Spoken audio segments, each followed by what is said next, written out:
నల్లగొండ నియోజకవర్గ పట్టభద్రుల సభకు అధ్యక్షత వహిస్తున్నటువంటి మాజీ స్థానిక శాసనసభ్యులు పెద్దలు కంచర్ల భూపాల్ రెడ్డి గారు, ఈ సభకు ముఖ్య అతిథిగా విచ్చేసినటువంటి మన యంగ్ అండ్ డైనమిక్ మాజీ ఐటీ మంత్రివర్యులు, మన యువతకు ప్రతినిధి, యూత్ ఐకాన్, మన రాష్ట్ర ఐటీకి, మన రాష్ట్ర చేనేతకు ప్రపంచవ్యాప్తంగా గుర్తింపు తీసుకొచ్చినటువంటి కేటీ రామారావు గారు, మాజీ మంత్రివర్యులు జగదీశ్వర్ రెడ్డి గారు, మాజీ మంత్రివర్యులు శ్రీనివాస్ గౌడ్ గారు, పెద్దలు ఐపీఎస్ అధికారి, ఎంతోమంది విద్యార్థులను ఒక ఉత్తమ పౌరులుగా ఉన్నతంగా తీర్చిదిద్దినటువంటి కాబోయే MP doctor RS Praveen Kumar గారు,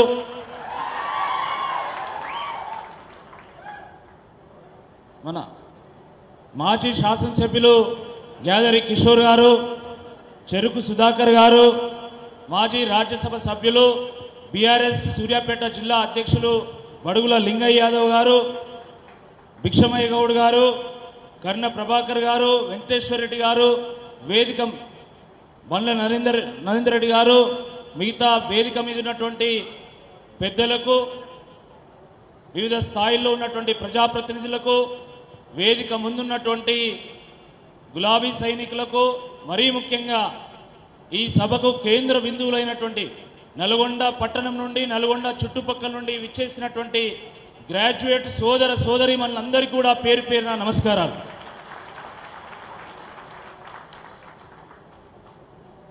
ఈరోజు తెలంగాణ చల్ల ఉంది అంటే అది నల్లగొండనే కారణం. ఎందుకంటే నల్లగొండ నరన ఆ పౌరుషం ఉంది, ఆ పట్టుదల ఉంది. ఆ రోజు రజాకార్ల వ్యతిరేక ఉద్యమమైనా, లేకపోతే తెలంగాణ మలిదశ ఉద్యమమైనా, తొలి అమరవీరుడు శ్రీకాంతాచారి కావచ్చు, మిగతా అమరవీరులు కావచ్చు, వాళ్ళ కారణంగా, టీఆర్ఎస్ పోరాటం కారణంగా, వివిధ పార్టీల సహకారం కారణంగా మనకు తెలంగాణ వచ్చింది.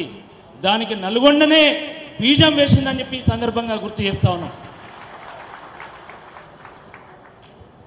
మిత్రులారా, మీ అందరికీ తెలుసు, ఈ నెల 27వ తేదీన ఈ వరంగల్, నల్గొండ, ఖమ్మం పట్టభద్రుల నియోజకవర్గానికి కాను ఉప ఎన్నిక జరగనున్నది.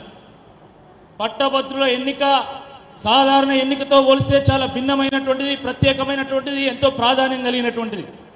ఎందుకంటే ఈ ఎన్నికలో కేవలము మీరు మాత్రమే ఓట్లు వేస్తారు. విద్యావంతులు, మేధావులు మాత్రమే ఓట్లు వేసి ఒక తీర్పునిస్తే ఆ తీర్పు ఎప్పుడు కూడా సమాజానికి ఒక దిక్సూచిగా నిలుస్తూ ఉంది. గత పరంపర చూసినట్టయితే ఒక చుక్కా రామయ్య గారు, ఒక ప్రొఫెసర్ నాగేశ్వర్ గారు, ఒక ఎల్ఎస్ రాజు గారు, డాక్టర్ రాజేశ్వరరావు గారు, రామచంద్రరావు గారు, దిలీప్ కుమార్ గారు, లేదా పల్లా రాజేశ్వర రెడ్డి గారు, వీళ్ళు వేరు వేరు పార్టీకి చెందినటువంటి వాళ్ళు కావచ్చు. ఏ పార్టీకి చెందినటువంటి వారైనా కూడా వీళ్ళంతా కూడా విజనరీస్, థింకర్స్, ఇంటలెక్చువల్స్. సమాజంలో ఒక సంక్షోభం ఏర్పడ్డప్పుడు ఆ సమాజానికి దారి చూపగలిగే సత్తా ఉన్నటువంటి వాళ్ళు, సమాజంలో ఆదర్శవంతులైనటువంటి వాళ్ళు, ప్రజలకు ఒక ఉదాహరణగా నిలబడినటువంటి వాళ్ళు. ఇలాంటి వాళ్ళనే ప్రతిసారి పట్టభద్రులు ఎమ్మెల్సీగా ఎన్నుకుంటూ ఆ మండలి యొక్క గౌరవాన్ని పెంచుతూ వస్తూ ఉన్నారు. తప్పకుండా ఈసారి కూడా ఆ పాత పరంపరనే కొనసాగిస్తారని నేను సంపూర్ణంగా విశ్వసిస్తా ఉన్నాను. ఎందుకంటే మండలి అనేది ఒక పెద్దల సభ. పెద్దల సభకు మేధావులను పంపుతారు తప్ప మోసగాళ్ళను పంపరు. పెద్దల సభ యొక్క పెద్దరికాన్ని కాపాడేటువంటి వాళ్ళు పంపుతారు తప్ప పెద్దల సభ యొక్క గౌరవాన్ని తగ్గించేటువంటి వాళ్ళని పంపరు.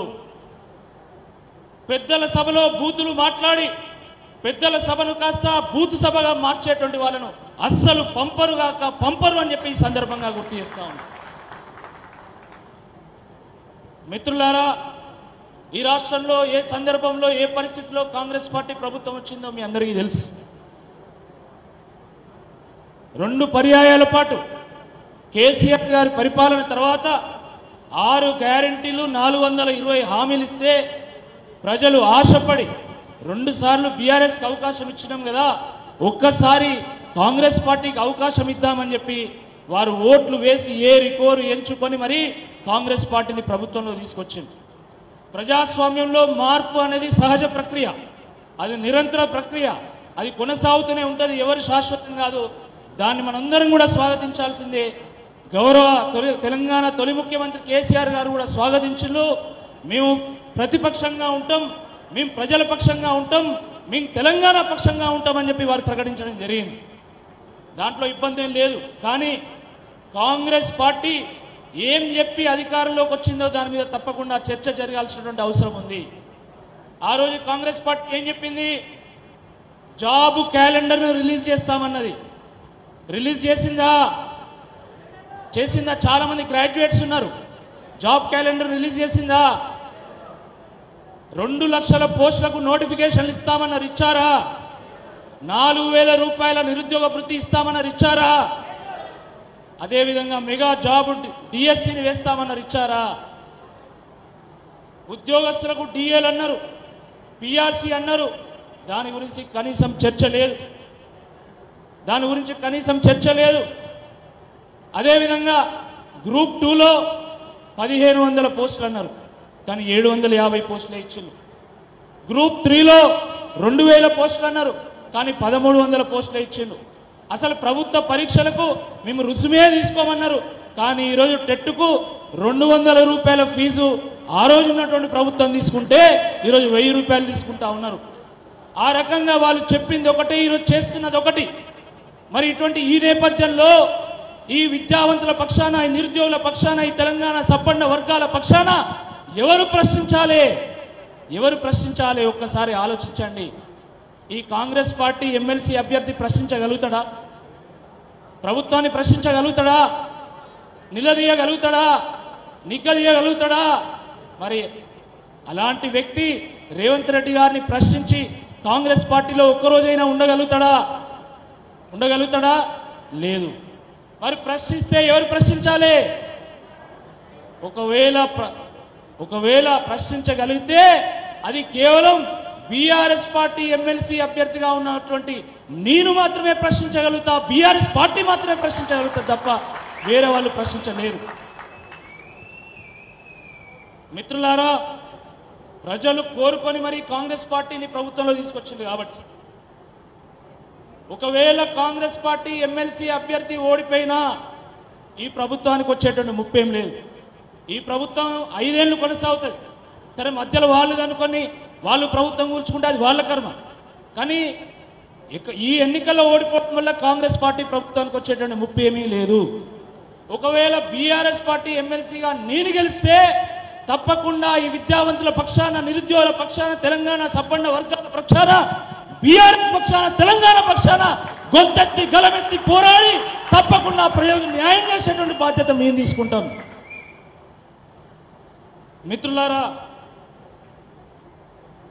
నేను ఒక రైతు బిడ్డను, ఒక వ్యవసాయ నేపథ్య కుటుంబం నుండి వచ్చినటువంటి వాడిని, కష్టం అంటే ఏందో తెలిసినటువంటి వాడిని, పేదరికం అంటే ఏందో తెలిసినటువంటి వాడిని, ఎంతో కష్టపడి చదువుకొని బిట్స్ పిలానీలో అడ్మిషన్ పొంది అక్కడ విద్యార్థి నాయకుడిగా 2 సార్లు గెలిచి ఒక గోల్డ్ మెడల్ సాధించి దాని తర్వాత నేను అమెరికాకు వెళ్ళి ఫేస్బుక్లో, సిటీ బ్యాంక్లో 7 ఏళ్ల పాటు పనిచేసిన తర్వాత పుట్టిన గడ్డ రుణం తీర్చుకోవాలి, మా ప్రాంత ప్రజలకు సేవ చేయాలనేటువంటి ఉద్దేశంతోనే ఆ ఉద్యోగాన్ని మానేసి రాజకీయాల్లోకి వచ్చి 2013 నుండి నేటి వరకు నాడు భారతీయ జనతా పార్టీలో ఉన్నా, నేడు బీఆర్ఎస్లో ఉన్నా కూడా ప్రజా సమస్యల మీద నేను స్పందించాను.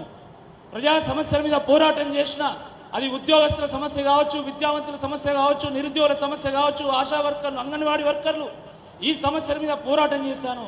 నాకు సంపూర్ణమైనటువంటి అవగాహన ఉంది. ఈ అన్ని సమస్యల మీద నాకు సంపూర్ణమైనటువంటి అవగాహన ఉంది. బహుశా ఆ పోరాటంలో ఉన్నటువంటి నిజాయితీని తెలంగాణ తొలి ముఖ్యమంత్రి దశాబ్దాల పాటు కన్నటువంటి కళను, తెలంగాణ కళను సాకారం చేసినటువంటి కేసీఆర్ గారు ఆ పోరాటంలో ఉన్నటువంటి పట్టుదలను, నిజాయితీని గుర్తించే బహుశా నన్ను ఈ బీఆర్ఎస్ తరఫున ఈ నియోజకవర్గాన్ని పోటీ చేయమని ఆశీర్వదించి పంపిల్లని చెప్పి నేను భావిస్తా ఉన్నాను. అదేవిధంగా పార్టీలో హేమీలు ఉన్నా కూడా, సమ ఉజ్జీవులు ఉన్నా కూడా ఇప్పుడున్నటువంటి పరిస్థితికి రాకేష్ రెడ్డి అయితే యువతకు, నిరుద్యోగులకు, విద్యావంతులకు మంచి ప్రాతినిధ్యం వహిస్తారని చెప్పి ఈ వేదిక మీద ఉన్నటువంటి మన బీఆర్ఎస్ వర్కింగ్ ప్రెసిడెంట్ కేటీఆర్ గారు కానీ, మాజీ మంత్రివర్యులు జగదీశ్వర్ రెడ్డి కానీ, లేదా మిగతా పెద్దలు వీళ్ళందరూ కూడా కలిసి నిర్ణయించారు. వాళ్ళందరికీ కూడా నేను శిరస్సు వంచి నేను ధన్యవాదాలు తెలియజేస్తాను. ఎందుకంటే చాలా సందర్భాల్లో యువత రాజకీయాలకు రావాలి, విద్యావంతులు రాజకీయాలకు రావాలి, మంచి వాళ్ళు రాజకీయాలకు రావాలని చాలా సందర్భాల్లో చాలామంది మాట్లాడతారు. వచ్చినా కూడా ఆదరించే వాళ్ళు చాలా తక్కువ. కానీ నిజంగా అనేక మంది యువకులకు అవకాశాలు కల్పించి యువకులను నాయకులుగా తీర్చిదిద్దినటువంటి పార్టీ బీఆర్ఎస్ పార్టీ, కేసీఆర్ గారు, కేటీఆర్ గారిని ఈ సందర్భంగా గుర్తు చేస్తాను. ఈ సందర్భంగా నేను నా ముందున్నటువంటి వాళ్ళందరినీ కూడా నేను ఆలోచించాల్సిందిగా కోరుతున్నాను. ఒకవేళ రేపు ఎమ్మెల్సీగా నేను గెలిస్తే ఈ రాష్ట్రంలో ఉన్నటువంటి యువత గెలిచినట్టు, రేపు ఎమ్మెల్సీగా నేను గెలిస్తే ఈ రాష్ట్రంలో ఉన్నటువంటి విద్యావంతులు గెలిచినట్టు, ఒకవేళ ఎమ్మెల్సీగా నేను గెలిస్తే ఈ రాష్ట్రంలో ఉన్నటువంటి నిజాయితీ పరులు గెలిచినట్టుగా ఈ సందర్భంగా గుర్తు చేస్తాను. కాబట్టి వారిచ్చినటువంటి ఈ యొక్క గొప్ప అవకాశాన్ని వినియోగించుకుంటామా లేదా అనేది అది మీ మీద ఆధారపడి ఉందని చెప్పి ఈ సందర్భంగా గుర్తు చేస్తున్నా. నాలాంటి వాడు గెలిస్తే ఇంకో 10 మంది యువకులు మీ కూడా నాయకత్వం వహిస్తామని ముందుకు వస్తారు. కానీ నాలాంటి వాడు ఓడిపోతే ఎవరు కూడా ఇంకా ఆశ ఉండదు. విద్యావంతులు పోయినా, నిజాయితీ పరులు పోయినా, యువత పోయినా కూడా రాజకీయాల్లో గెలవలేరు అనేటువంటి అపవాదం ఉంటుంది. కాబట్టి దయచేసి విద్యావంతులను, యువతను అందరినీ కూడా నేను విజ్ఞప్తి చేస్తున్నా. ఈ ఇచ్చిన అవకాశం నాకు ఇచ్చినటువంటి అవకాశం కాదు. ఈ ఇచ్చిన అవకాశము యువతకు ఇచ్చినటువంటి అవకాశము, విద్యావంతులకు ఇచ్చినటువంటి అవకాశము, రాజకీయాల్లో మంచి వాళ్ళకి ఇచ్చినటువంటి అవకాశంగా అందరూ కూడా చూడాల్సినటువంటి బాధ్యత ఉంది. మిత్రులారా, ఈ మధ్య చాలా చర్చ జరుగుతూ ఉంది. దీని మీద నేను క్లారిటీ ఇవ్వదలుచుకున్నా. జీవో నెంబర్ 46 మీద ఈరోజు చాలా చర్చ జరుగుతున్నది. ఏ ప్రభుత్వమైనా, అది కేంద్రంలో ఉన్నటువంటి భారతీయ జనతా పార్టీ ప్రభుత్వమైనా, నేడు రాష్ట్రంలో ఉన్నటువంటి కాంగ్రెస్ ప్రభుత్వమైనా, లేదా గతంలో 2 పర్యాయాల్లో ఉన్నటువంటి బీఆర్ఎస్ ప్రభుత్వమైనా, ఏ ప్రభుత్వమైనా కూడా ప్రజలకు మంచి చేయాలనేటువంటి కోణంలోనే జీవోలను విడుదల చేస్తుంది, ప్రభుత్వ ఉత్తర్వులను విడుదల చేస్తుంది. నాడు బీఆర్ఎస్ ప్రభుత్వంలో ఉన్నటువంటి సందర్భంలో ఆ రోజు జీవో నెంబర్ 46ను విడుదల చేసింది. ఇది వాస్తవం, ఇది కాదనలేనటువంటి అంశం. ఒక జీవోను రిలీజ్ చేసినప్పుడు సరైనటువంటి ఫీడ్బ్యాక్ లేకపోవడం కావచ్చు, ప్రజానాడిని పట్టలేకపోవడం వల్ల కావచ్చు, కొంతమంది అధికారుల యొక్క సూచనలు సరిగా లేకపోవడం వల్ల కావచ్చు, ఒక్కోసారి ఒక జీవో తీసినప్పుడు ఆ సమాజంలో ఉన్నటువంటి ఒక సెక్షన్ ఇబ్బంది పడుతుంది. కొంతమంది ఇబ్బంది పడతారు. ఇబ్బంది పడినంత మాత్రాన దానికి సొల్యూషన్ లేనటువంటిది కాదు, దానికి సొల్యూషన్ ఉన్నది.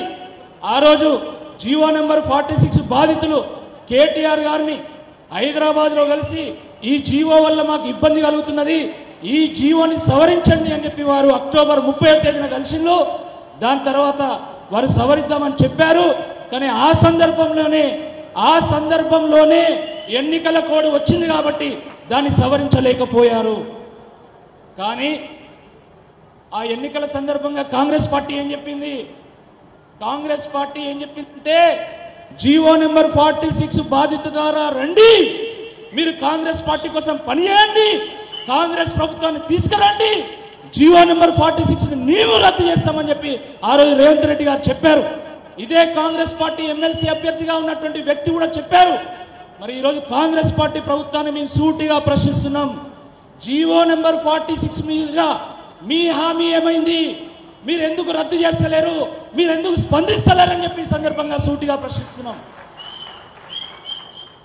ఇప్పుడున్నటువంటి ఎమ్మెల్సీ అభ్యర్థి ఆయన జీవో నెంబర్ 46 మీద హామీ ఇచ్చింది కదా, నీకు ఎందుకు ఓటు వెయ్యాలి అని చెప్పి ఈ సందర్భంగా సూటిగా ప్రశ్నిస్తున్నాం. నిజంగా జీవో నెంబర్ 46 రద్దు కావాలంటే, ఆ నిరుద్యోగ బాధితులకు న్యాయం జరగాలంటే అది కేవలం బీఆర్ఎస్ ఎమ్మెల్సీ అభ్యర్థిగా ఉన్నటువంటి నన్ను గెలిపిస్తే మాత్రమే సాధ్యమవుతుంది తప్ప వేరే వాళ్ళతో సాధ్యం కాదు అని చెప్పి సందర్భంగా గుర్తు చేస్తున్నాం. కాబట్టి దీన్ని కూడా గమనంలోకి తీసుకోవాల్సిందిగా ఈ సందర్భంగా నేను విజ్ఞప్తి చేస్తున్నా. పెద్దలు చాలామంది ఉన్నారు, చాలా విషయాలు వారు మాట్లాడతారు. కానీ ఒక్క విషయం నేను మీ ముందు ఉంచి నేను ముగిస్తా. మిత్రులారా, మొన్న ఒక 3 రోజుల క్రితం నేను మాట్లాడుతూ ఉంటే ఒక ఆయన లేచి